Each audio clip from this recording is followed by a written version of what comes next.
Lord, just thank you so much. Thank you for all that you do. Thank you for placing all these people in my life, especially who are walking with you, Lord. Thank you so much for bringing Craig into my life. And just, Lord, today we ask that we let your Spirit move us in this interview. We know that you're a powerful, loving God. Let it shine, the 12 steps, on how it is working in both of our lives, Lord. Let that come out front and center. We do everything for you in your name. You're so loving. We love you. Just thank you for, your son and putting him up on that cross for us, to die for us, for our sins, and to let us have everlasting life. I love you, Lord. Thank you so much. In Jesus' name we pray. Amen. Yeah. Amen. Amen. All right, so let me wipe off all that little sweat that I got. Now, part of that's lotion. I did have lotion on. Oh, okay. So I just put lotion on too, so that may be a little of that. All right, guys.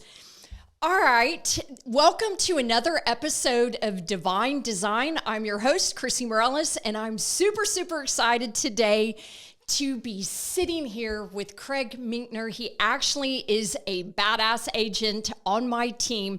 But what we're going to converse about is the 12 steps. So one of my podcasts was named 12 Steps, How to Have a Spiritual Awakening. And I thought, you know what? I need to bring somebody on that's not, I'm going through this process, but who's walking through this process too, and how it is changing our lives. Like, look, this truly is no BS.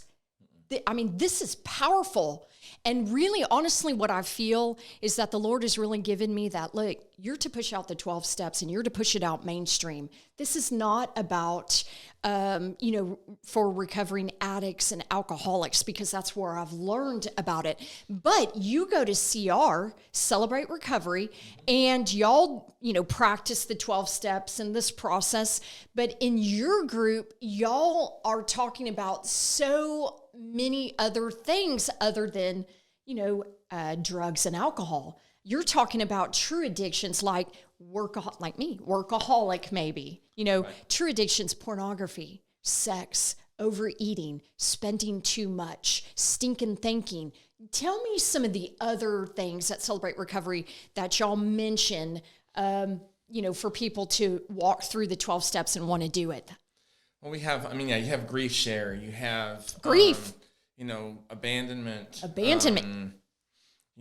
a lot of different, like you said, not just habits, but hurts and hangups. And I know a lot of them focus on that, but really it's just diving into who you are as a person, what has made you, what has scarred you, who has hurt, what has hurt you. And how those scars have affected you and how you react and, how you react to those. Okay, keep on going. Yes, no, that's exactly right. It's about, so much more than just, a lot of people hear recovery and they think you're recovering and it's all about drugs and alcohol or addiction. Addiction really is just the surface of what it's all about. Right. It's usually about a deeper issue.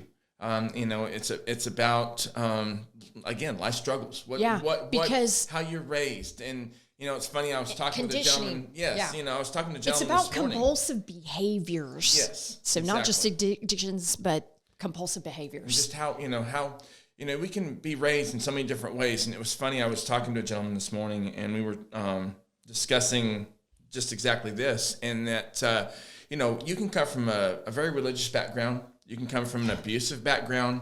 You can just have a parent that just really tries to do the best for you by being hard on you.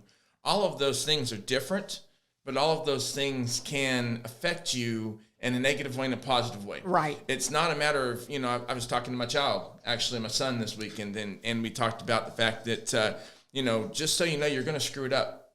We're all going to screw it up. Right. There is no right way to do this, and no matter how hard you try, you're not going to do it perfect. You're not going to do it right. And it's what we do with that makes a difference. And that's what the 12 steps, what Celebrate Recovery, what, all of it is about, is about walking and acknowledging our weaknesses and our issues and how to let those things go. Right. and maybe a tool or a different way to think about those things, so that you can live your true, authentic life. Because what I've noticed too by doing this is, I'm asking myself, really what this is? It's self-discovery, but it's going down to your core, your true core, your beliefs and whatnot. And what I've noticed is, dang, I'm a conditioned adult. I'm conditioned based on what you tell me, my parents, advertising, just having interactions with people, and that we are so actually conditioned in our beliefs that now I'm like, okay, I think through this process, the Lord is really telling me, okay, hold up. I got to check myself all the time on what I'm thinking. How do I truly think about this issue? But I'm asking so many more questions about myself and about everything that I've learned. So it's almost like this unlearning, which is harder than learning. Yes. Because, if you've created a habit, so unlearning to be able to go, I'm going to think for myself on this. What do I think about it? And now I'm going to push that out. And that's my true reality, my true authentic self. And so that's honestly what I've loved about this process. But I love it because Craig comes to the office, and because he's, doing the 12 steps and whatnot, I feel a true connection with you. Him and I can just go on and on, blah, blah, blah, blah, and talk and talk and talk about all kinds of things because of what we're truly experiencing. And I think really what it becomes is, with you and me, it's not a scratch the surface kind of relationship. Yeah. Like, we can go deeper. I mean, sometimes Craig and we'll come into the office and I'll sit down with Nikki, and we have these hardcore, true conversations. Yeah. And I think these are true conversations that most people don't have, Craig. Well, no, you share with me. What are your thoughts about that? A lot of it is like you said, it's not just, we bury so much. Yes. We through our lives, all those things, especially when things happen to us, the way we receive them, I think a lot of times we bury that down and we suppress it, and we put out what we're supposed to do, or what society wants you to do, or what your parents think you should do, and instead of, and so we hide from our true selves. And in doing so, what I've learned through counseling and through the 12 steps is that you learn to, it's a learned process of like I said, just really suppressing my true feelings and thinking that I'm not good enough or not worth enough, or I'm, we have such stinking thinking that we do to ourselves. And it's that's the devil. Absolutely. He's pulling us that direction, and he's telling us these things, and then we believe what we think other people are thinking about us. We dictate, we put these thoughts in our heads, and trying to put this in good, in a good way to make it understandable, but understanding that being truthful and genuine and honest and open is what Jesus wants us to do. Exactly. What God, from the very beginning, from Adam and Eve, right? They hid from God the first time they sinned. Right. Why? Because they were shamed. They knew they were naked. And from there, and he said, "How did you know?" They knew they were wrong. Yes. But all he wanted to do is to come to them, is to come to him, and admit what we deny that we have issues. We deny that we're weak. We want to be strong. We want to be in control. But what we realize is the more we try to be in that person in control, and the more we want to try to dictate things, the more we're actually being slaves to the things that are holding us captive. Exactly. And so let's go back to what you were kind of saying in regards to, what other people say, or think about you or whatnot.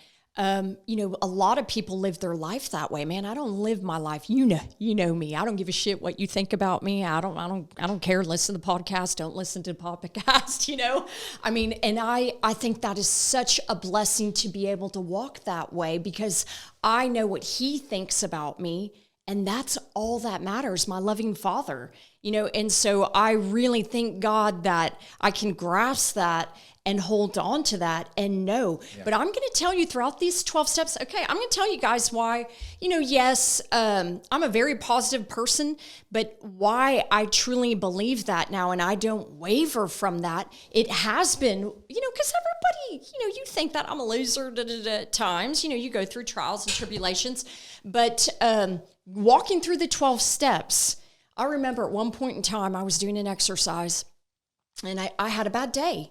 And I remember almost falling to my knees and going, Lord, I just was sitting there going like, man, I'm a loser. I'm worthless.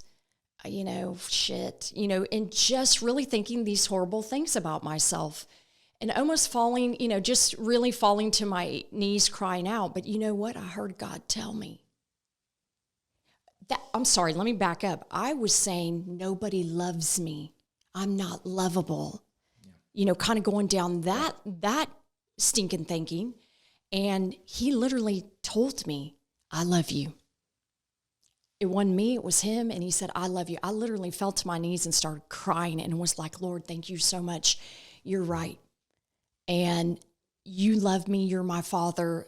And I don't know why I say what I say about me at times. We all do it. Absolutely. But what happens is that stinking thinking or what people think about you or whatnot, if you internalize and whatnot, those people have power over you. They have power over you if you believe what they say about you. And really through the 12 steps, it, like I said, self-discovery going down to your true core. And it made me think, it's making me question everything, Craig, everything. It's making me question the Bible. It's making me question, and I'm really going to him going, I need to know the truth about everything.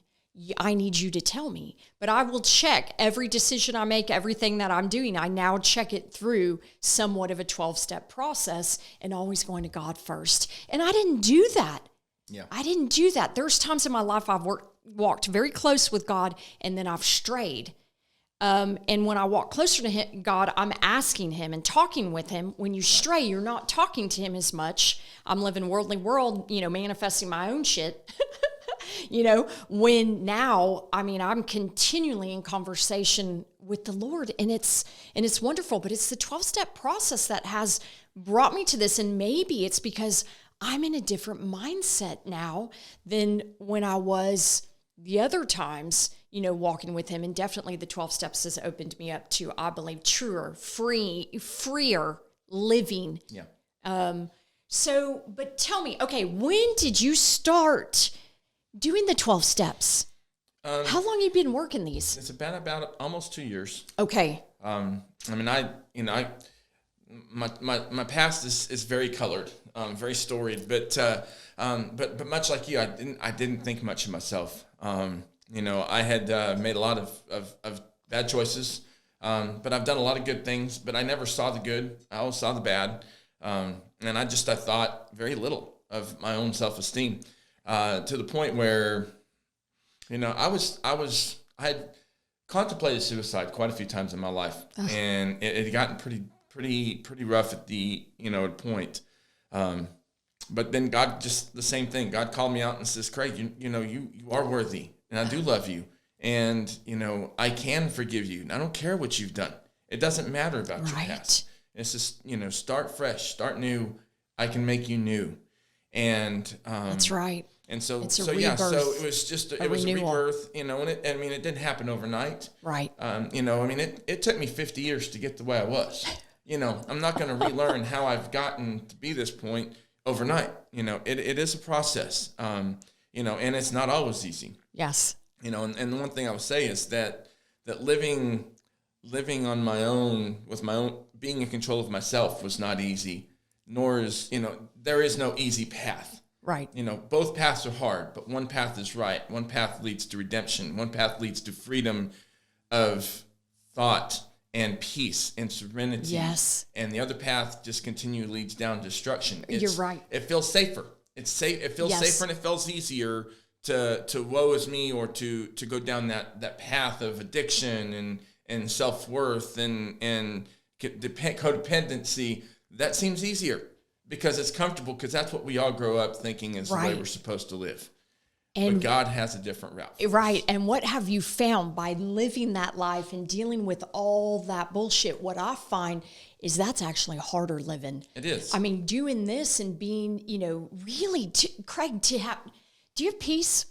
Much more peace than I had before. Much more peace than I had before. I've never experienced it. I thought I was peaceful and joyous before. Man, I'm finding out like, dude, I wasn't living. Yeah. That you tell yourself these things, like I'm joyous, I'm peaceful, whatever.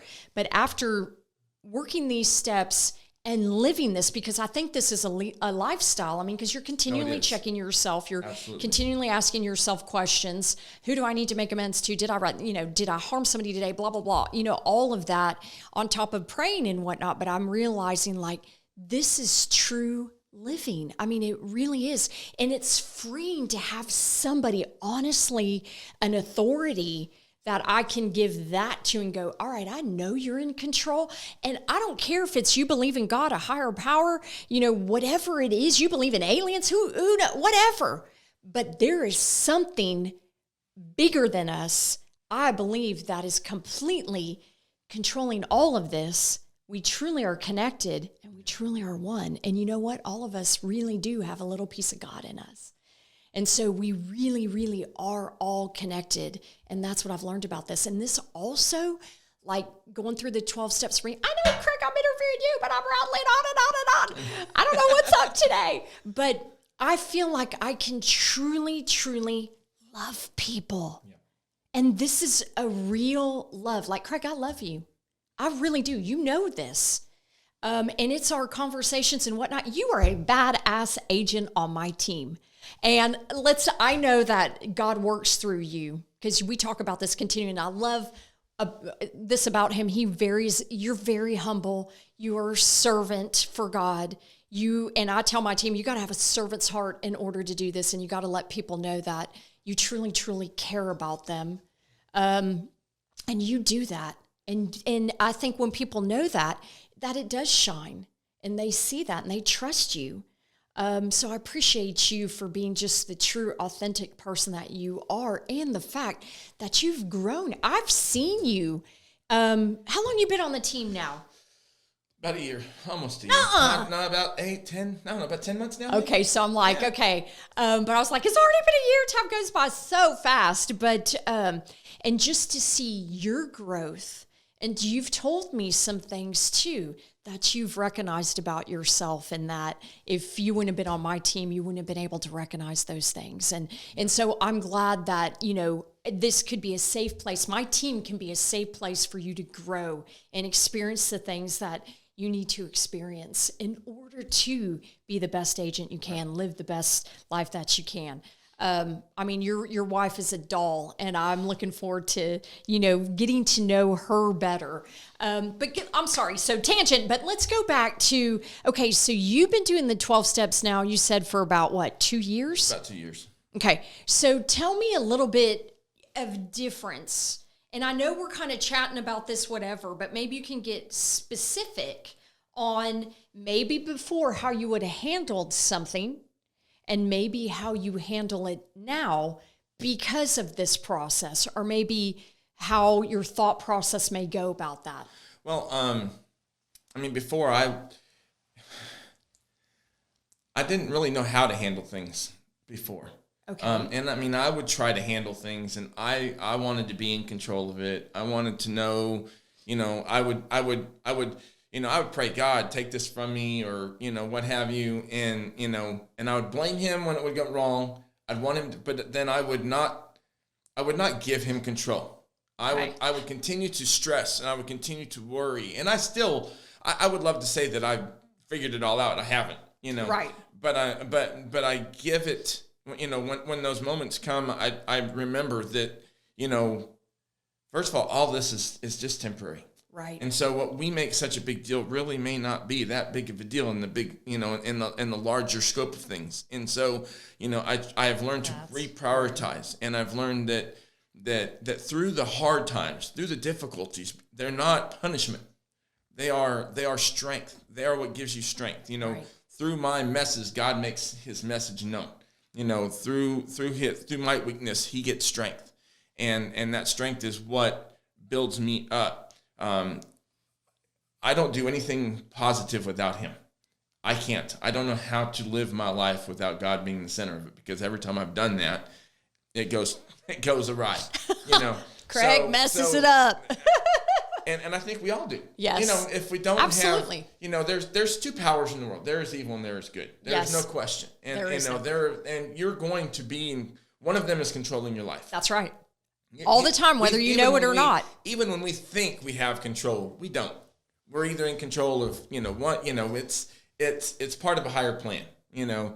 And if you look at the 12 steps and you look at the Bible, to me, the story of, you know, what the Bible preaches and what Jesus taught was the 12 steps, you know, coming out of darkness into light, you know, making known the truth, being honest, being open, you know, trusting in him and not trying to, you know, not to worry about what the world thinks, not to worry about what anybody thinks, but what God thinks. Right. You know, right. And God loves you. Yes. You know, but he loves you and he wants to have a relationship with you. Right. But he's not going to force that upon you. Right. You have free will. You have free will. And that is the beautiful part about it, is because he wants us to want him and to have that relationship with him. And so that's what it's about. Yeah. It's about giving my worries, my troubles to him. Right. And again, like I said, I don't do it perfect. Right. I don't. A lot of times all of it, I think all of it is learning and growing and whatnot. And I would probably say, you know, selling real estate for 30 years has really taught me, though, that in a real estate transaction or whatnot, I might be worrying about something of that nature. But it's really taught me, look, I don't worry about things that I don't need to worry about until they're actually in your face and you need to handle them. That's one thing that, thank God, he's given me, that I don't do that stinking thinking, because I really think that is, you know, it's funny. I was talking to Tim this morning and I was talking about loops in your mind where you might tell yourself the same thing over and over and over and over and over again. And it's a loop, but it's a conditioned loop. And, you know, to break those cycles, how do we truly break all of those cycles on stinking thinking? Yes. You know? Well, yeah. And in my past, that would be it. Whenever there would be a hard situation or, you know, those things, then you turn, like you said, to that loop that is giving you that safety, whatever it is, and it could be completely negative and destructive to you. Exactly, but you don't see that, because that is how, when from a young age, right? You know, from a young age, somehow, you know, you learn that is your coping mechanism to how to deal with the difficult situations, right? And I mean, I remember growing up, there was, you know, and we talk about this all the time, is that, you know, our parents teach us that, you know, we keep family secrets secret. You know, we don't want everybody to know you know, we got to put on a good face, you know, and, or the other side of that, when you just don't care about a thing, you know, that there's, and I lost my train of thought on that. That's okay. It happens. My ADHD kicking in. But no, that is,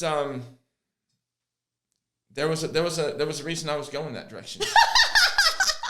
I love it. Hey, it happens. It's all right. It's all right. And I'm going to tell you that I'm like, yeah, we're not sticking on that then, because my dumb ass can't remember either. You know, I'm just listening to you and whatnot. But we're talking about loops. Yes. Remember loops and kind of doing this destructive. Right. So there you go. So as you learn those patterns through life, you know, like I said, they become your learned behavior. They become your best friend. Right. You know, and depending on your situation, for some people, it's not the same, you know, but for others, that's where addictions come in, because that addiction becomes your friend that gives you comfort. The problem is it really doesn't.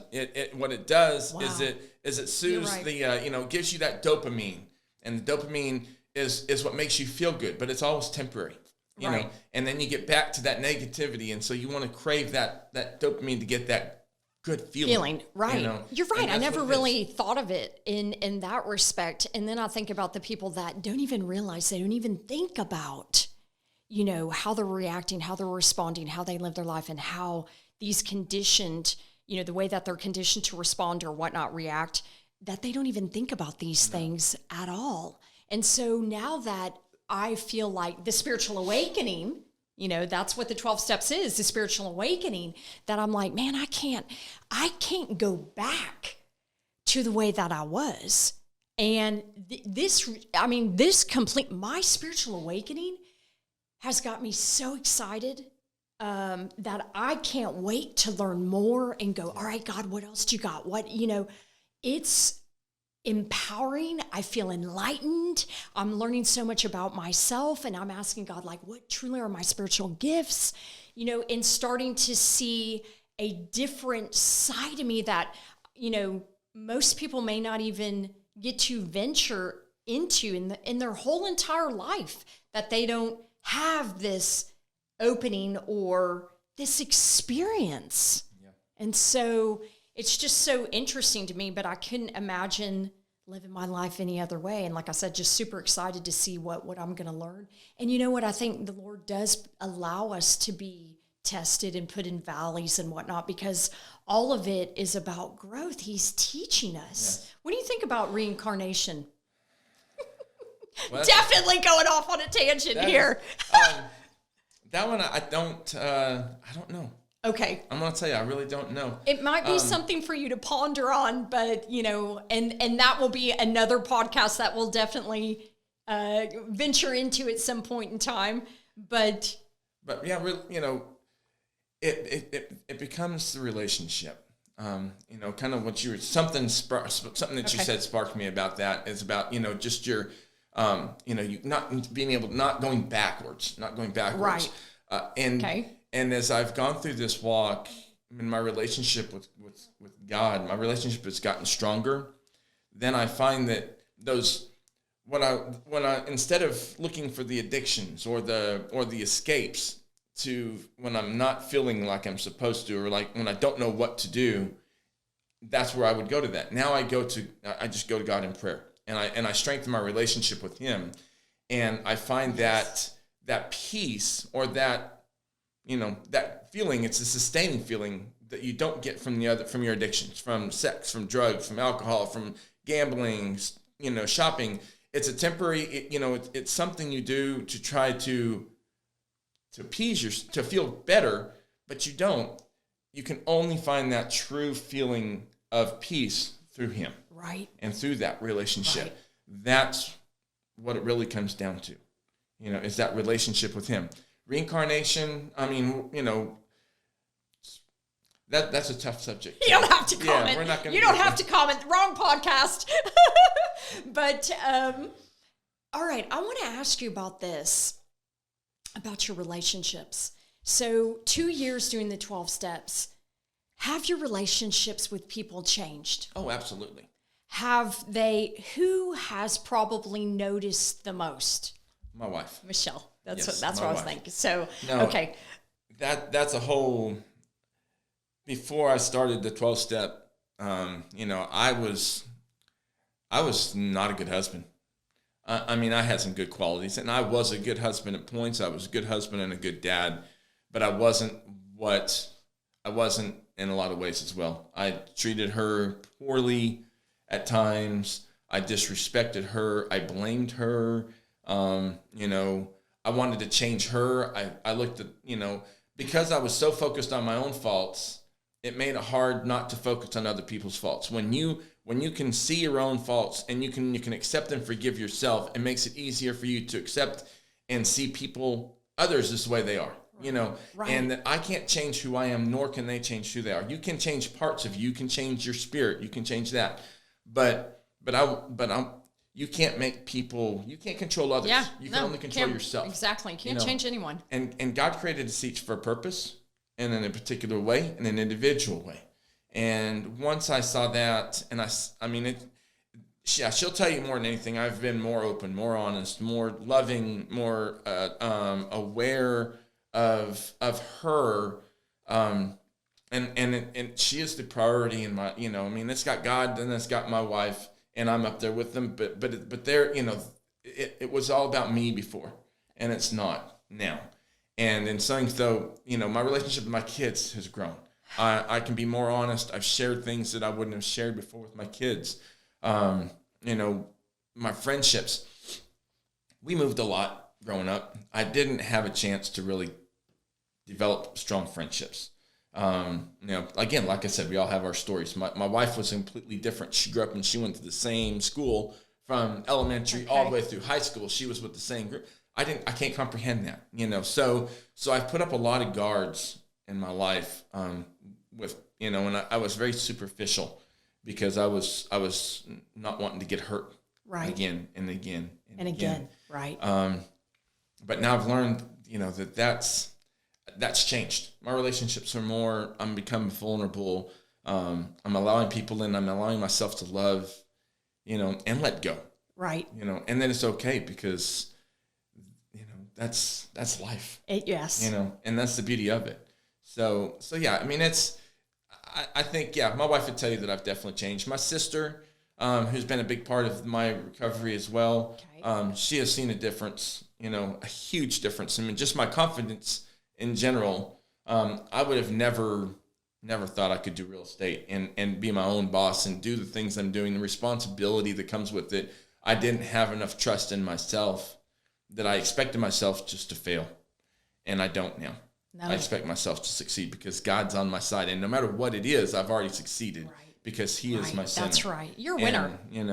And so no matter what, I'm a winner. Yes. Because I'm a child of God. Yes. And that's all that matters. Craig, that's what I love about you. Guys, did you hear this? This guy is honest. You're real. And I love that you can bring this to the table.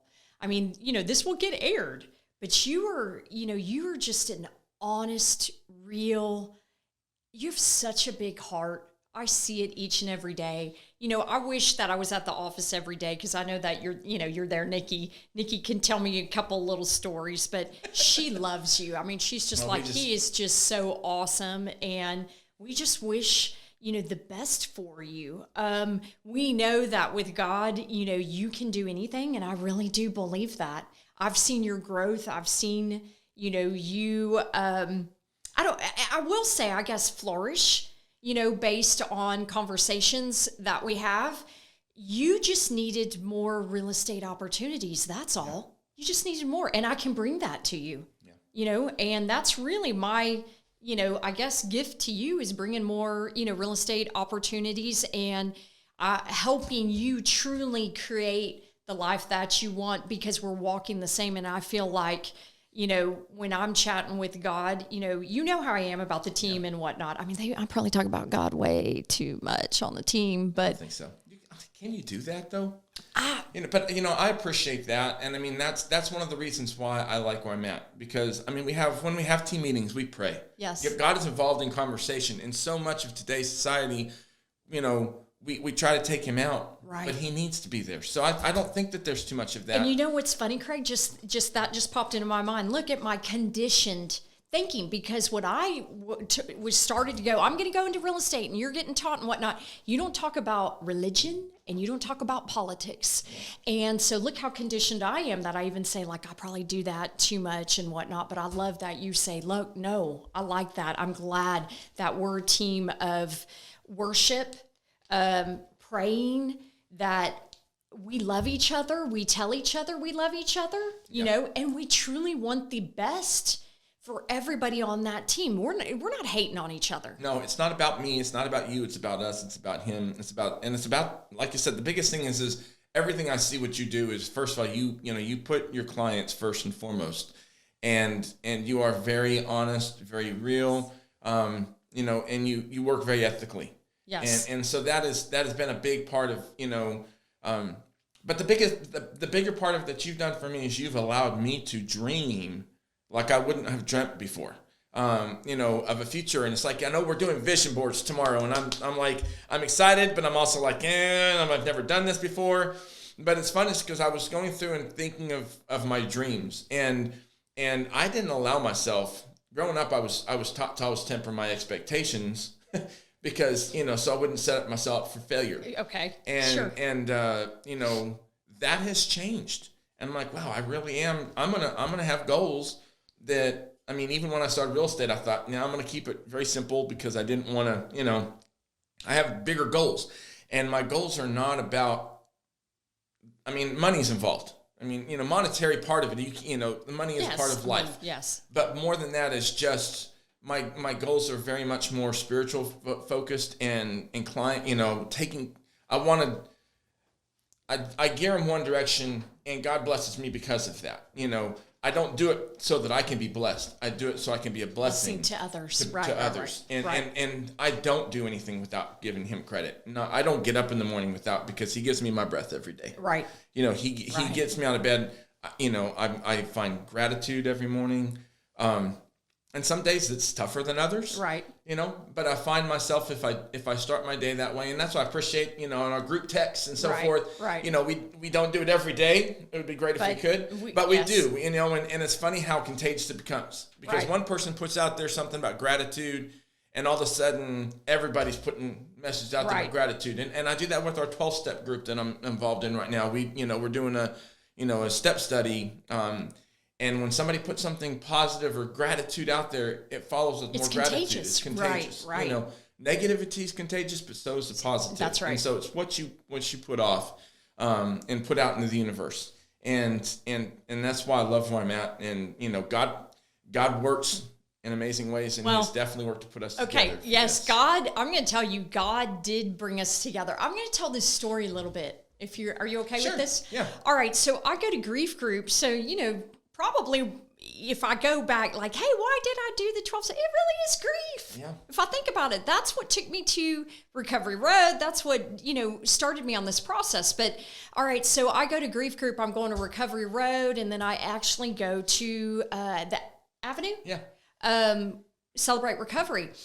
And so I went to Celebrate Recovery just a handful of times, but I met his sister. And so think about grief group. This is a room with a good amount of people, maybe like 20 people in here. And they go around, they give the lesson and then go around and allow everybody to chat. But you can only chat. There's so many people for like 1 minute, 2 minutes max, something like that. I'm like, how can I get all alligator mouth here? Really has to get it out too. And then not to mention I'm in a church and I'm like, fuck. Blah, blah, blah. And the lady's just like looking at me. But what's funny is the people that were sharing the most was your sister. And I, most of the time, sat across from her. So it was your sister, it was me. I remember a girl to the right of me and maybe another gentleman. So there were a couple of people that just kept on pinging in. And so after my second or third time, and I think that's all that I went, and your sister was there, I finally went up to her. Now, guys, I'm going to let you know, I'm a very outgoing person in my real estate career. My personal life is quite different. I'm still the same person and whatnot. But you know what? I've been a lone ranger. People that know me know this. Like, I'm a lone ranger. I do my own thing. I don't ask for help. Okay, conditioned. See how this is? Yeah. My hurts, absolutely. My hangups. I don't ask for help. I don't cry. I don't anything. I got this and I'm doing this. Nobody's going to stop me. And that's kind of how I am. But through these 12 steps, I think quite, differently about that. But so I know that going into this segment of my life, the grief and whatnot, I knew that this go round, it's going to be about meaningful relationships. Because I came to the realization, wait a minute, why are we here? To really know God, to bring more people to Jesus, to love one another, and meaningful relationships. That's really what it came down to me. After all my praying and my hurt and crying and whatnot after losing Steve.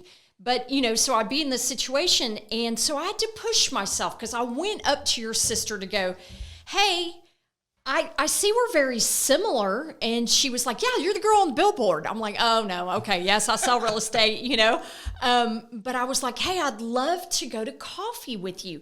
Well, I didn't realize that your sister has a very hectic life as well based on what she does for a living. And it's kind of like me. We are so inundated. Our plates are full. We're dealing with all that. We don't take time for ourselves. Yeah. It's about everybody else. I don't even self-care, guys. It's only been in the last 2 years, honestly, the last year that I've learned I need to self-care. Yeah. Go get your nails done. They're not even done. Go get your nails done. Go get those massages. Take the time off. Recover. Rest. Don't answer the phones 24 hours a day. Don't be looking at your cell phone 24 hours a day because that's who I became.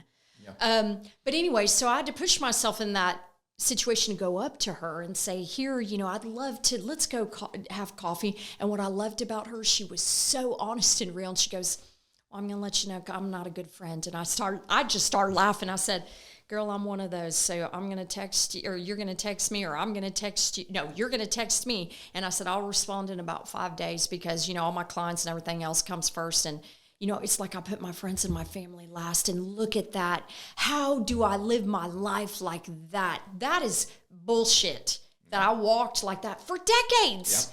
Yep. Total, complete bullshit. And so now I'm like, nope, friends and family come first. I mean, they really, really do. And I still struggle because my schedule is so busy, but I try to reach out to my, when my friends and family are like, as soon as I can. But anyways, I love that she was real and raw about that and just said, she goes, but you know what? Let's do it. And it's taken us a while, but we're finally have an appointment scheduled, or we're on the calendar to go to dinner together. And I'm so excited about this, but I had to get out of my comfort zone. And so did she. To go reach out and go, okay, I kind of feel like an idiot, but you know what? And you know what? Who cares? Yeah.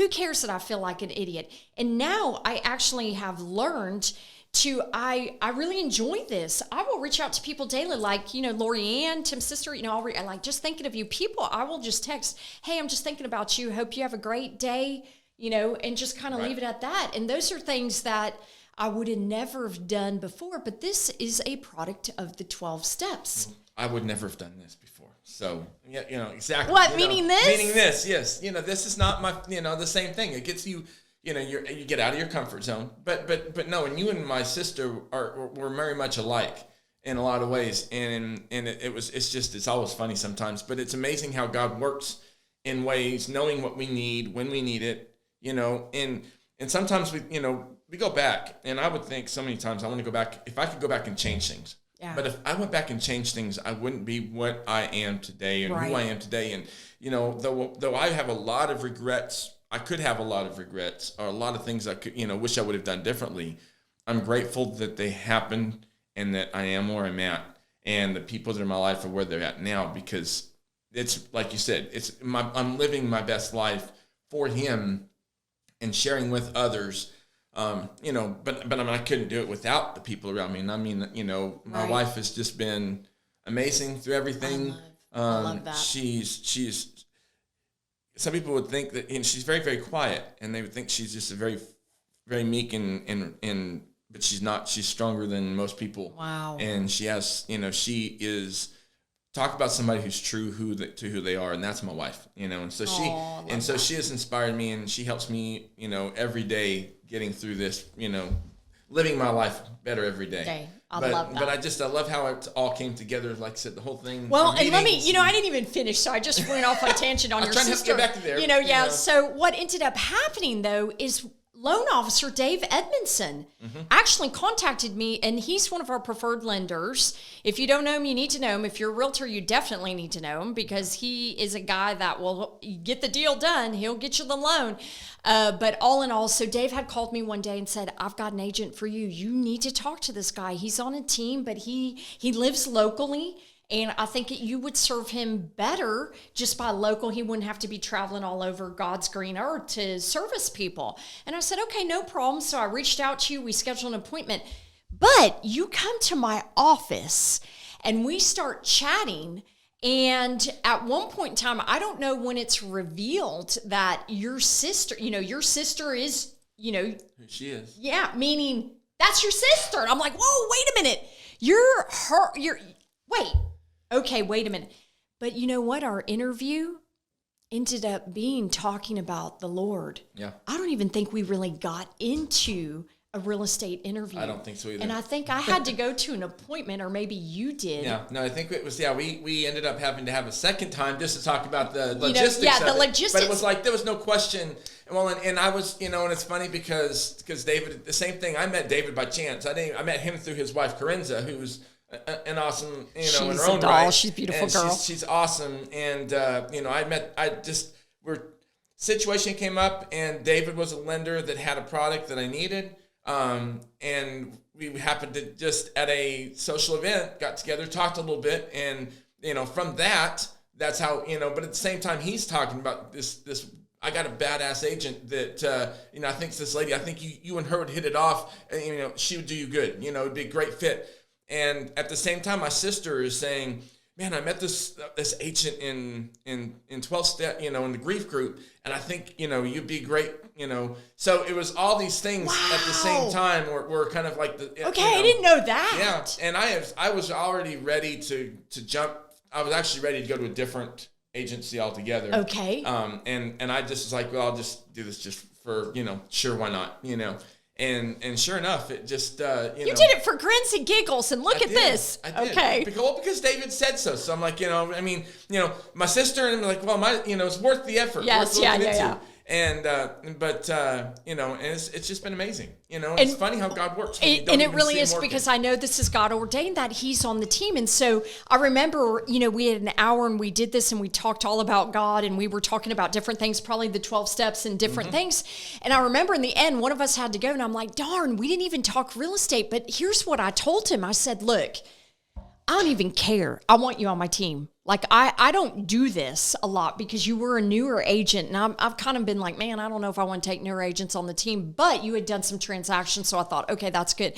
But I remember standing up and said, look, you have opportunity here. So I'm going to let you know, I'm actually offering you a position on the team. You can be an agent on the team. We can talk about the logistics, but I'm going to leave you that. I felt so profoundly that this was God ordained just by the setup, that God brought this all together. And the players in the game, your sister, Dave, Corinza, whatnot, like this was just God ordained. So I thought, okay, and so I'm so happy that, you decided to come this way. And we've done what we've done. Look, I do want to do a little shout out on him. I mean, he was last year, 2022, on the team for 6 months, and he almost closed $9 million worth of real estate. I mean, that is awesome. God is so effing good. Yes. I mean, he really, really is. But we also know that you and me, I mean, we give it to him. And we know that we're blessed each and every day. And the breath that we, just to be alive each and every day is through him and through the power and the glory of him. And what is weird, and this may be a weird statement to say, I don't really know, but the more that I travel, I know that I have a little piece of God in me. And that is truly what that love and light, that. He's coming out of me. But it also makes me feel, in a sense, more powerful. Yep. And I don't know how to say that, but I don't mean that arrogantly or prideful. I mean that in his glory. And I don't know how to explain that through him, and yes, there comes a power with not worrying. Yeah, maybe. With not, for me, it's like, before I would always worry You're about... right. Maybe the trusting, the not worrying. It's trusting in him. I would worry about my next paycheck. Before I got into real estate, even in real estate, in the first 6 months, God put a lot of things in place, some things not so good, but for me to be able to even take the leap to real estate out of my, my current situation. But I was always so worried about the next paycheck and not trusting in anything but, and having to manipulate things and get, find... I just didn't trust that I would make it to the next paycheck sometimes. And now it's like I didn't, even from the beginning, from the time I jumped on your team, I did not worry about my paycheck. I didn't worry about when I was going to get paid. I just worried. I figured that, what, God's going to take care of me. I'm going to give him, and just in, I mean, I don't want to talk about tithing, but, because the word tithing, but I'm not giving back. The more I would always want to give, but I would always try to hold back because I wasn't sure what the next week was going to do. Right. I don't worry about that anymore. Yeah. And if if I went 6 months and I didn't close another transaction, I still wouldn't. I want to think that I would not worry because I know that He is in control. Right. And whatever He will provide what I need, not what I want. Sometimes what I want is what I get more than I need, but that's because of Him. Right. And not me. Right. Not in any way. And I don't do that to tout anybody but Him because I can't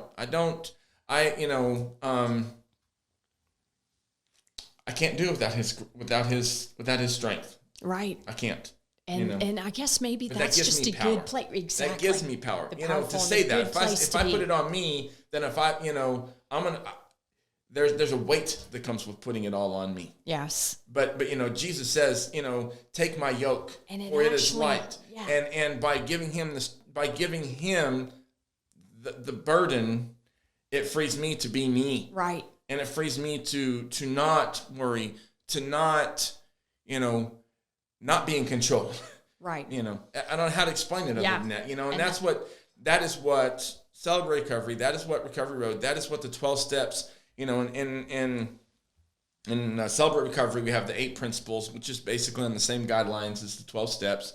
But it's based on the Beatitudes. And if you just look through Scripture, and if you do a study, like I said, it all comes back. And I'm circling back to that. But it all comes back, this is not a new, the 12 steps is not something that was founded in the 60s. It was called the 12 steps in the 60s. But it was founded by God. It was founded with Christ. That this is really a Christ-like, structure, and even how it originated. I think in the 30s, these guys knew that. That's what this was. And they had to kind of tweak it and spiritual awakening, because if it said God or this, would people do this? But one other thing I just want to kind of chat with you about as well is, let me go to this. That's one thing I taught you guys too. Never count your commissions, because don't calculate them up. You just kind of, when it closes, and you just keep on moving in the right direction, keep on treating people right, be an ethical agent, do what you need to do, have a servant's heart, really have their best interests at heart. And I think if you do that, God, you're doing the right thing, and God will provide for sure. One last thing, I'm looking forward to doing vision boards with you guys tomorrow, and I definitely say think big. And so I appreciate that you're kind of like, hey, I'm thinking a little bit bigger, but I tell you guys, think big on this. And I don't even care, go beyond, push yourself beyond what you could ever dream of. And put that stuff on the board. I know sometimes you're like, my God, that's not obtainable. Why would I do that? But there's a power in dreaming, and, putting your desires out there and looking at those things. Which one was it in our group, in our team, that text message about Steve Harvey? That he actually manifests. Was it Mallory? Which was a powerful. It was talking about how Steve Harvey manifests everything that he has, and to put action behind it. And I had actually spoke at Recovery Road talking about manifesting, and that you've got to put action behind that. But even if you didn't, let's just say you didn't, and you had these things, I think subconsciously you've put those things out there. So your mind is kind of playing 100% of the time. Now, if it's God's will for your life, maybe he will bring that into fruition. I don't know. His ways are not our ways. I don't understand him. But the more I walk with him, it seems like I do get a little bit more understanding. I really do appreciate you coming here today, willing to be vulnerable, willing to talk about these things, willing to talk about how the 12 steps are changing your life, talking about how it is changing, your thought process, yourself, and your relationships, because that truly is the power of this tool, because that's really what it is, a tool, I think, for self-discovery, and to be able to have a personal relationship with him, and truly to live your best life. Absolutely. So, well, and just remember, it's not, recovery is not about addiction. Right. It's recovering from life. Yes. It's just recovering from life. So if you're, maybe you don't, I'm not an alcoholic, I don't need that, or I don't have a problem with drugs, or, but if you have struggles in your life at all, which everyone, that's everyone. That is, then give it a shot. Try it. Yes. I sat in Recovery Road for 1 year listening to this without doing anything. And then finally it dawned on me, wait a minute, I think I need to do this. Well, actually, I think something happened where it prompted, I need to do this. This is something. And I'm so glad that God has put me where he's put me, the valleys, the mountains, and the climbs, that descends, 2 steps forward, 1 step back, doing this, because I just am amazed. Like I said, this part of my life and moving forward, I'm extremely excited. I'm invigorated. I know I'm with him, and I'm like, God, just show me what you have for me. I just want your will for my life, and just show me what you got. But I want to know everything, because he made me that. Ever since I was a little girl, I'm a why girl. Why? Asking all these questions 100% of the time, and being brutally honest on saying things. Well, my mom would be like, my God, we had to cover your mouth at times, because I'd just be like, well, you're a big butt, or whatever. That's my sister. I love her. Okay, I'm so excited to get to know her better and to, truly form a meaningful relationship with her. But once again, thank you so much for your time. Just thank you. Absolutely. It's always a pleasure. I love seeing you in the office. I love your smiling face. Keep on doing what you're doing. Keep on bringing love, joy, sunshine, happiness, love, and light to our clients. And I can't wait to see what the future holds and what's going to happen with our team for 2023, because I feel like it is going to be powerful. Something's going down, and I don't know what it is, but maybe it's just this alignment. I love you. I appreciate you. Betcha. Thank you. Thank you. All right.